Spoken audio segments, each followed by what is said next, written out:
सकाळी उठलो. मम्मीला जायचं होतं आदमापूरला. मग गाडी घेतली. गाडीवरनं मम्मीला स्टँडवरून सोडलं. मग तिकडं घराकडं आलो स्टँडवर सोडून. मग विमानात बसून आपल्या शेडवर आलो. शेडवर येऊन पिल्ल्यांना आधी प्यायला सोडलं.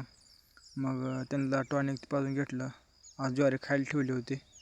मग त्यांना आज वेगळं म्हणून घासगवत खायला बांधलं. मग काय गाडीत बसून लगेच रानात आलो.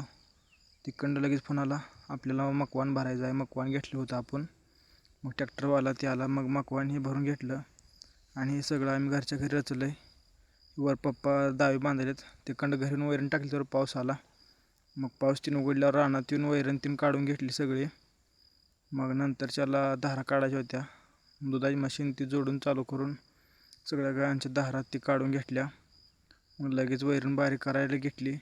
वैरण बारीक करून टाकून तीन घेतली वैरण सगळी. मम्मी गेल्यामुळे शेळ्यांना मका चारायची होती. शेडवरून शेळ्यांना मका ती चारून घेतली. भेटू उद्या. रामकृष्ण हरी.